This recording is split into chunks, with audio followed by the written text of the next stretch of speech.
Hello, welcome to iGod Today, your daily reflection. And I am Father Soney Sebastian, a Divine Word missionary priest. Today is July 29th, Sunday. Then Jesus took the loaves, gave thanks, and distributed them to those who were reclining, and also as much as of the fish as they wanted. When they had their fill, Jesus said to his disciples, "Gather the fragments left over so that nothing will be wasted." So they collected them and filled 12 wicker baskets with fragments from the 12 barley loaves that had been more than they could eat. When the disciples saw the sign he had done, they said, "This is truly the prophet, the one who is to come into the world."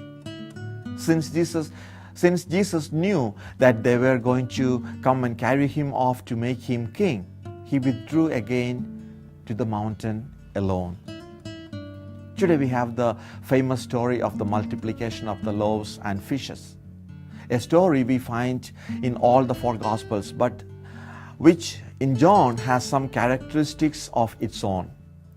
It has the overtones of the Eucharist, the Mass, that we celebrate every day, and for some people, Sundays. Jesus goes up to the mountain and sits down with his disciples. There are echoes here of Moses on Mount Sinai. Jesus is the new Moses, and his disciples are the nucleus of God's new people. Barley bread was the food of the poor at that time. Obviously, that would not go very far, because a big multitude. In fact, it is all that Jesus needs. This small boy is picked out of the crowd and was being asked to give up his precious lunch. Look at that. Yet, he plays a crucial role. It was his tiny contribution which made it possible for the whole crowd to be filled and be satisfied. It is typical of Jesus to make use of someone, a very insignificant person, in the doing of his work. This is something which happens all the time. How many times have I been chosen to be an instrument of God's work? How many times have I failed to recognize some person I regarded as being of no importance, who was in fact bringing me something from God? How often have I not recognized God's presence in what needed or what is needed by someone, or what I had to do for someone? Jesus now gets all the people seated. Then, in a ritual very similar to that of the Eucharist, Jesus took the loaves of the bread, gave thanks, and passed them around those reclining there.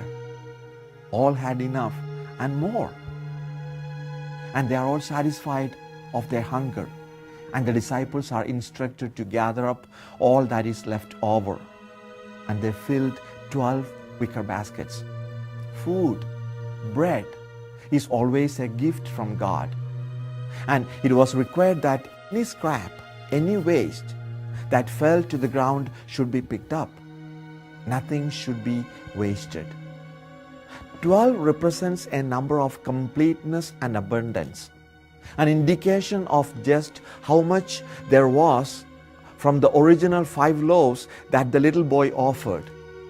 He made the offering, but the Lord gave the increase. Such is always the case. Let us give all that we have to the Lord and let Him do the rest. Rely and depend on God. He will definitely work wonders, wondrous miracles.